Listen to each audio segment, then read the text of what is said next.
कहानी जुआन से शुरू होती है, जो एक गरीब संघर्षशील युवक है जो अपने अपार्टमेंट का किराया भी नहीं दे सकता।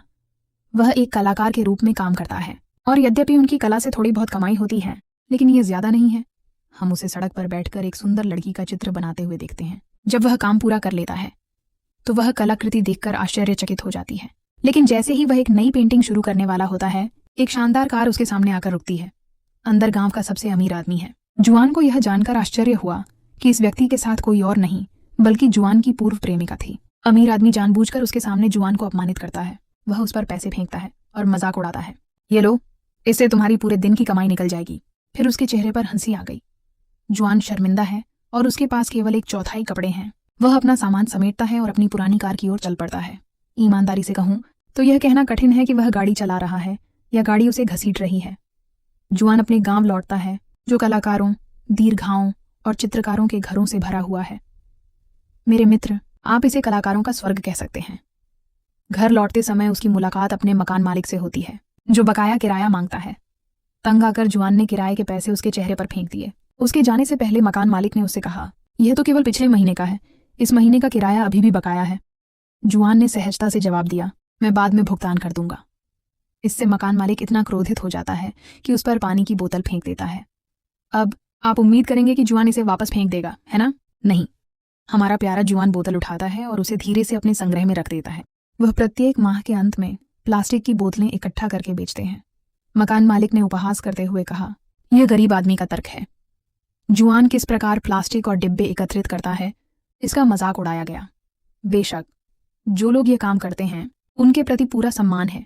इसके बाद जुआन अपने सपनों की गैलरी में जाता है, एक ऐसी जगह जहां वह किसी दिन अपनी कलाकृति प्रदर्शित करना चाहता है। हर दिन की तरह वह गैलरी के मालिक के पास जाता है और उससे अपनी पेंटिंग को प्रायोजित करने के लिए कहता है।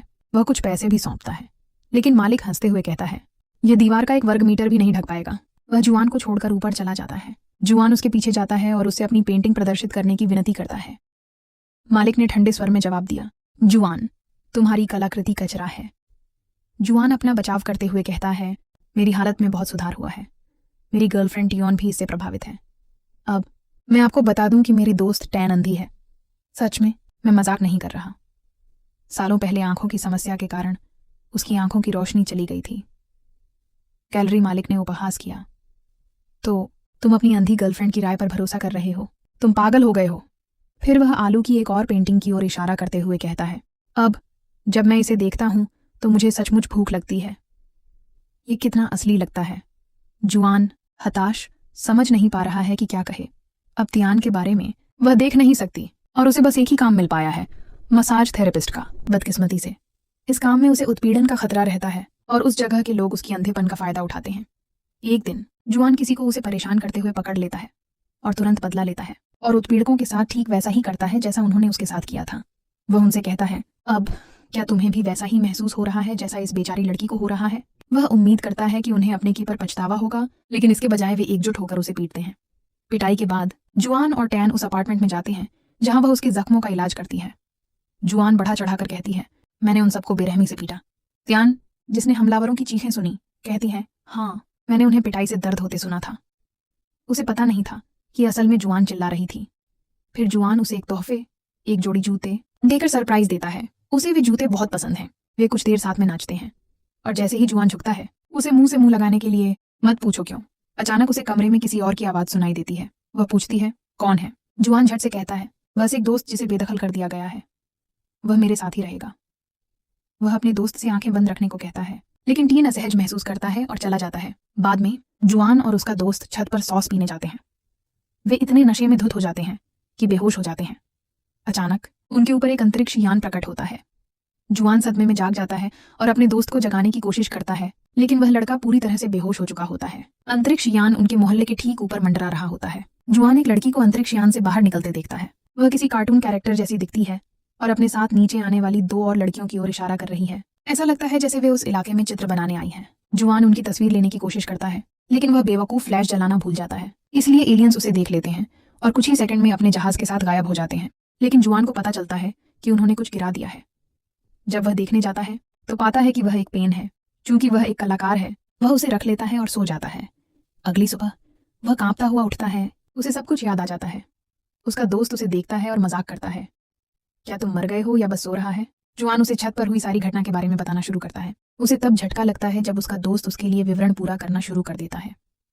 जुआन दंग रह जाता है, सोचता है कि शायद उसके दोस्त ने भी यह सब देखा होगा, लेकिन उसका दोस्त बताता है कि जुआन नींद में यह सब बुदबुदा रहा था। पता चलता है कि सोने से पहले जुआन ने 3 एलियंस भी बनाए थे। जुआन को उम्मीद नहीं रहती कि उसका दोस्त उस पर यकीन करेगा और वह सड़क पर लोगों के चित्र बनाने निकल पड़ता है। चित्र बनाते बनाते उसका रंग खत्म हो जाता है। वह और रंग ढूंढता है, लेकिन उसे सही वाला नहीं मिलता। तभी उसे कल रात वाला एलियन पेन दिखाई देता है। वह उससे चित्र पूरा करने का फैसला करता है। पहले वह उसे दूसरी शीट पर परखता है और अचानक उसका बनाया चित्र असली हो जाता है। वह स्तब्ध रह जाता है। अभी क्या हुआ था, इसकी पुष्टि करने के लिए वह एक सेब बनाता है। एक बार फिर वह असली निकला। बहुत खुश होकर वह सेब खाता है और वह बिल्कुल असली निकला। उत्साहित होकर वह सेब अपनी जेब में रखता है और अपने दोस्त के पास दौड़कर उसे सब कुछ बताता है। वह उसे सेब का बचा हुआ हिस्सा दिखाता है और बताता है कि उसने इसे बनाया था और वह जिंदा हो गया। लेकिन हमेशा की तरह उसके दोस्त को उसकी बात पर यकीन नहीं हुआ। उसने बाकी सेब खा लिया और बोला, क्या बकवास कर रहे हो, अस्पताल में जाकर जांच करवाओ। इसे साबित करने के लिए जुआन अपने दोस्त के कहे अनुसार एक सोने की पट्टी बनाता है, लेकिन हैरानी की बात है कि वह तस्वीर तुरंत असली नहीं निकलती। उसका दोस्त हंसता है और कागज खिड़की से बाहर फेंक देता है। अचानक उन्हें एक बूढ़े आदमी के दर्द से चीखने की आवाज सुनाई देती है। कागज उसके सिर पर लगा। वह आदमी उन्हें खिड़की से ईंटें फेंकने के लिए डांटता है, लेकिन फिर जमीन पर पड़ी सोने की पट्टी को देखकर उसे पकड़ लेता है, अपनी जेब में रख लेता है और ऐसे चला जाता है जैसे कुछ हुआ ही ना हो। तभी जुआन के दोस्त को आखिरकार उस पर यकीन होता है। वह जुआन से एक बड़ी सोने की पट्टी बनाने को कहता है, जो वह बनाता है, और वे दोनों हैरान रह जाते हैं। चूंकि वे एक छोटे से कमरे में रहते हैं, जुआन एक विशाल महल बनाने का फैसला करता है। वह उसे बनाता है और अचानक शहर के बीचों बीच कहीं से महल प्रकट हो जाता है। लोग चौंक जाते हैं। कुछ ही देर बाद पुलिस भी पहुंचती है, उतनी ही उलझन में। हम अभी 5 मिनट पहले ही यहाँ थे। इसे बनाने के लिए किसके पास समय था, वे पूछते हैं। अधिकारी महल के द्वार खोलने की कोशिश करते हैं और तभी जुआन और उसके दोस्त को एहसास होता है कि उन्होंने बहुत बड़ी गलती कर दी है। जुआन चित्र को मिटाने की कोशिश करता है, लेकिन उसे नहीं पता कि कैसे। तभी उसे पेन पर एक बटन दिखाई देता है जो किसी भी अवांछित चित्र को मिटा देता है। वह उसे दबाता है और तुरंत ही महल सबकी आंखों के सामने से गायब हो जाता है। एक बार फिर लोग अवाक रह जाते हैं। अपने कमरे में वापस आकर जुआन का दोस्त उसे कहता है, हमें पैसे निकालने हैं, कम से कम 20 करोड़ एक। वह खुद कोशिश करता है, एक संख्या बनाता है, लेकिन वह पैसे में नहीं बदलती, बस एक संख्या ही रहती है। जुआन कलम लेता है, कुशलता से ढेर सारे पैसे बनाता है और कुछ ही सेकंड में कमरा इतना पैसा से भर जाता है कि वह पूरी तरह से ढक जाता है। बाद में इमारत का मालिक आता है और कलाकारों को बाहर कबाड़ छोड़ने के लिए डांटता है। लड़कियों में से एक जवाब देने की कोशिश करती है, लेकिन मालिक झल्लाकर कहता है, तुम एक लड़के के साथ आती हो, दूसरे के साथ जाती हो। फिर वह जुआन को भी लेक्चर देने के लिए बुलाता है, लेकिन अचानक जुआन और उसका दोस्त जोकर जैसे कपड़े पहने हुए दिखाई देते हैं, जो उनके अनुसार अमीर लोग पहनते हैं, और पूरे मोहल्ले के सामने दिखावा करते हैं। जुआन भारी मात्रा में नकदी निकालता है और मकान मालिक से कहता है, यह अगले 100 सालों का किराया है। मकान मालिक दंग रह जाता है। उसे समझ नहीं आता कि जुआन के पास इतना पैसा कहाँ से आया। लेकिन जुआन का काम अभी खत्म नहीं हुआ है। जल्द ही पड़ोसी उसे 3 लग्जरी कारों में लड़कियों के साथ आते हुए देखते हैं, जो उसका मनोरंजन करती हैं और उसे चुटकुले सुनाती हैं। वह एक बड़ी रियल एस्टेट कंपनी में एक कार खरीदने जाता है, वह महल जिसका उसने हमेशा सपना देखा था।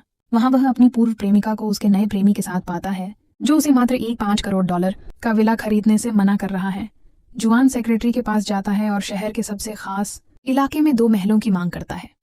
वह पैसे निकालता है और अपनी पूर्व प्रेमिका के सामने ही दोनों का भुगतान कर देता है, जिसे तुरंत उसे जाने देने का पछतावा होता है।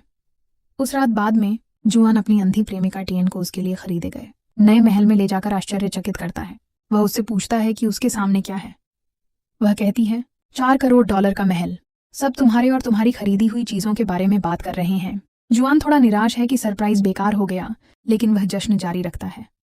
हॉल में मेहमानों से भरा एक हॉल है, जो टियन को उसके नए महल के लिए बधाई दे रहे हैं, और क्योंकि वह देख नहीं सकती, जुआन एक लड़की को साथ लाता है जिसका काम उसे सब कुछ बताना है, झूमरों से लेकर पूरे महल की खूबसूरती तक। वह सभी मेहमानों के सामने उसे प्रपोज करता है, लेकिन टियन उसका प्रस्ताव ठुकरा देता है और चला जाता है। वह उसके पीछे जाता है और पूछता है कि क्या वह उससे प्यार नहीं करती। वह उसे बताती है कि वह उससे प्यार करती है। तो वह पूछता है, अगर तुम मुझसे प्यार करती हो तो तुमने मुझे पार्टी में सबके सामने क्यों ठुकराया और शर्मिंदा किया।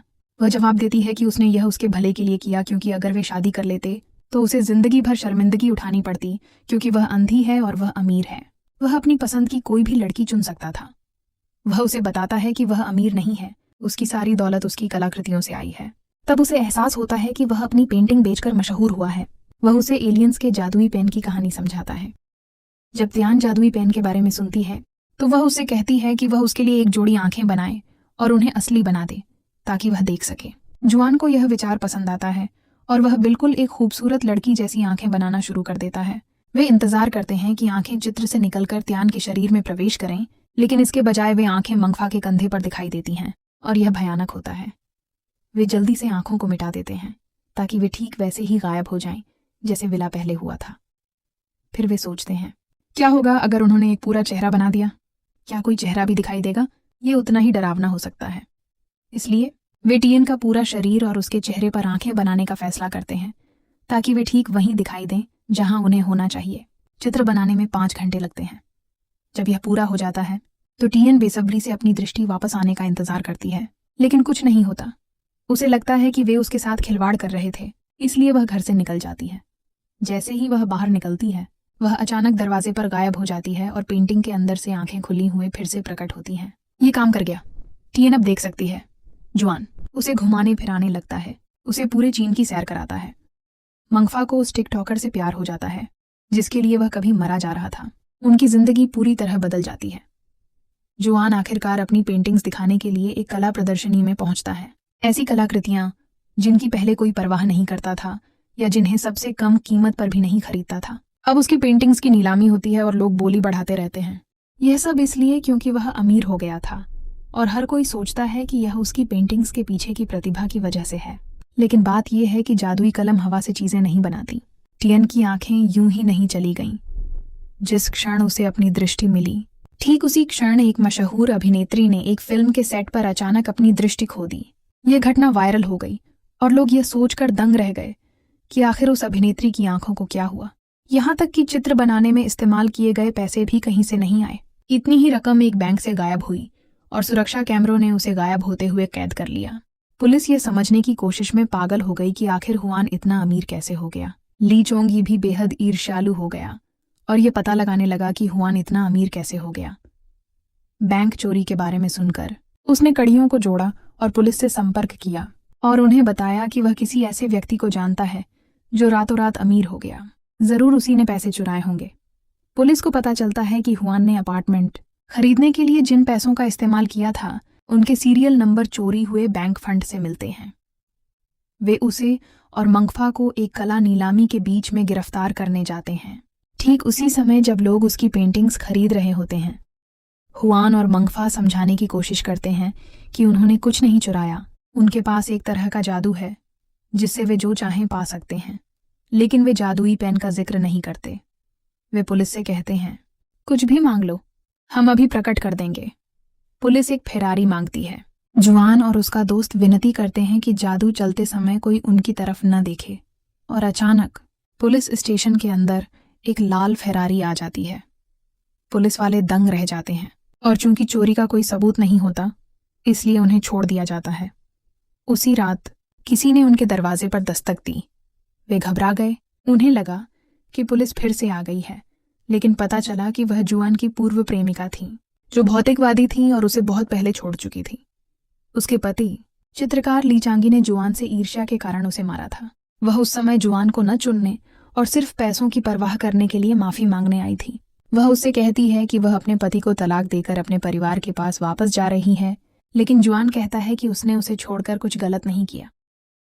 वह उस बेचारे आदमी का क्या करती जिसने उनके रिश्ते को नजरअंदाज किया और सिर्फ अपनी पेंटिंग्स की परवाह की। उस समय उसके पिता अस्पताल में बीमार थे और उसे सचमुच उनकी जरूरत थी। आर्थिक मदद यही उसके वर्तमान पति ने उसे दी थी। वह उसे दोषी महसूस न करने के लिए कहता है। फिर वह पुरानी यादें ताज़ा करने लगता है, विचारों में खो जाता है और उसे जादुई पेन की पूरी कहानी सुनाता है। हुआन ने उसे पेन दिखाने के लिए तिजोरी खोली, लेकिन मुसीबत आ गई। उसके पति ने उसके कपड़ों में एक गुप्त कैमरा लगा दिया था और हुआन की हर बात देख और सुन रहा था। अब उसे जादुई पेन का राज पता चल गया था। इसी बीच पुलिस अधिकारी एक फेरारी के बारे में रिपोर्ट पढ़ रहा था जो एक ओनेटो एक्सपो से रहस्यमय तरीके से गायब हो गई थी। ये वही फेरारी थी जिसे हुआन और उसके दोस्त ने पेन के साथ मंगवाया था। इसलिए अधिकारी सीधे उनके घर गया उसने उनसे वह जादुई उपकरण सौंपने को कहा जो उनकी मदद कर रहा था, और चेतावनी दी कि अन्यथा उनके साथ चोर जैसा व्यवहार किया जाएगा। हालांकि चूंकि अभी तक जादू के खिलाफ कोई कानून नहीं था, इसलिए अगर वे सहयोग करते और पेन सौंप देते तो उन पर कोई मुकदमा नहीं चलता। हुआन ने एक पल भी देर नहीं की। वह पेन पुलिस को सौंपने के लिए तैयार था, लेकिन बस एक ही समस्या थी। पेन पहले ही चोरी हो चुका था। ये ली चोंगी के हाथों में पड़ गया था और उसने इसका इस्तेमाल शुरू कर दिया था अपने सहायकों की मदद से। चोंगी ने सबसे पहले एक शानदार आर्ट गैलरी बनाई जिसका मालिक बनने का उसने हमेशा सपना देखा था। फिर उसने शाही पोशाकें और एक प्राचीन शाही महल बनाया, बिल्कुल चीन के ऐतिहासिक महलों जैसा डिजाइन, और असल में चीनी विरासत की छवि चुरा ली। उसने अपनी पत्नी को बांधकर उसे प्रताड़ित किया। फिर उसने एक पत्रिका के कवर पेज से एक खूबसूरत लड़की की तस्वीर खींची ताकि वह असली बन सके और उससे शादी कर सके। एक सौंदर्य प्रतियोगिता में भाग ले रही वह लड़की अचानक गायब हो गई और ली चोंगी की दुनिया में चली गई। उसने जो कुछ भी किया उसे पुलिस के लिए उसे ढूंढना आसान हो गया। अधिकारी ने चांगी को समझाया कि कलम हवा से चीजें नहीं बनाती, यह उन्हें किसी और से लेती है, यानी आप चोरी कर रहे हैं। इतना कुछ होने के बावजूद चांगी ने फिर भी जोर देकर कहा कि उसने कुछ भी गलत नहीं किया है, उसने बस चित्र बनाए। फिर उसके सहायक ने सुझाव दिया कि वह कलम से एक नया ग्रह बनाए जहां वे पुलिस से दूर कहीं भाग सकें। इसलिए उसने एलियन अंतरिक्ष यान बनाया और वह उनके सामने प्रकट हो गया। एलियन क्रोधित और डरावने होकर नीचे उतरे और पूछने लगे कि उन्हें किसने बुलाया है, और यह जानने की मांग कर रहे थे कि उनका उपकरण कहाँ है। उस समय सभी यह देखकर दंग रह गए कि चांगी ने एक टैंक बनाया था, अपने सहायकों के साथ उसके अंदर चढ़ गया था और एलियंस को खत्म करने के लिए तोप का निशाना साधा था। लेकिन एलियंस ने बिना किसी प्रयास के टैंक की तोप को वापस उनकी ओर मोड़ दिया। ये स्पष्ट हो गया कि उनकी शारीरिक शक्ति मनुष्यों से कहीं अधिक थी। उन्होंने चोंगी को उसके किए की सजा के रूप में पीटा। अंततः उसने आत्मसमर्पण कर दिया और उनका उपकरण वापस कर दिया। लेकिन एक एलियन को यह देखकर बहुत गुस्सा आया कि उपकरण को एक सामान्य पेन जैसा बना दिया गया था। उसने उसे चोंगी के सामने रखा और जवाब मांगा। जुआन आगे बढ़ा और कबूल किया कि उसने ही उपकरण को पेन जैसा बनाया था। चांगी का उस हिस्से से कोई लेना देना नहीं था। एलियन हुआन की ईमानदारी और विवेक से प्रभावित हुआ। उसने कहा कि यह ग्रह उनके ग्रह जैसा ही है, जहां बुराई और अच्छाई दोनों हैं। उसने फैसला किया कि वे अपना उपकरण लेकर शांतिपूर्वक चले जाएंगे। लेकिन जाने से पहले जुआन ने एलियन से एक आखिरी एहसान मांगा कि पेन द्वारा बनाई गई हर चीज को वापस वहीं लौटा दे जहां से वह मूल रूप से आई थी। एलियन मान गया और बस यूं ही सब कुछ बहाल हो गया। हर एक चीज, यहां तक कि तियान की आंखें, यहां तक कि पाइपलाइन के पाइप, यहां तक कि चोंगी और उसके सहायकों द्वारा बनाए गए कपड़े, सब वापस ले लिए गए। एलियंस ने देखा कि इलाका पुलिस की गाड़ियों और हेलीकॉप्टरों से भर रहा था। स्थिति खतरनाक होती जा रही थी।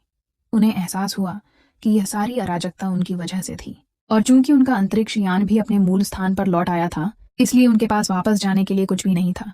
इसलिए इंसानों के उन्हें पकड़ने से पहले ही एलियंस बिजली की गति से भागने लगे।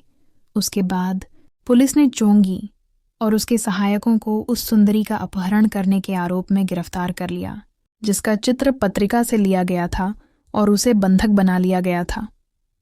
चांगी की पत्नी भी आगे आई और उसने हुआन से माफी मांगी, कहा कि उसे नहीं पता था कि उसके कपड़ों पर एक छिपा हुआ कैमरा है और उसका इससे कोई लेना देना नहीं है।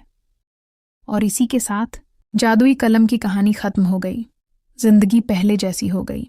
अब कोई भी हुआन की पेंटिंग्स नहीं खरीदना चाहता था। हमें पता चलता है कि तियान ने अपना ब्यूटी सैलून फिर से खोल दिया है, और हाँ, उसने जुआन से शादी कर ली। अब उनका एक प्यारा सा बच्चा है। बस यही हमारे वीडियो का अंत था। अगर आपको वीडियो पसंद आया हो तो लाइक और सब्सक्राइब करके चैनल को सपोर्ट करना ना भूलें।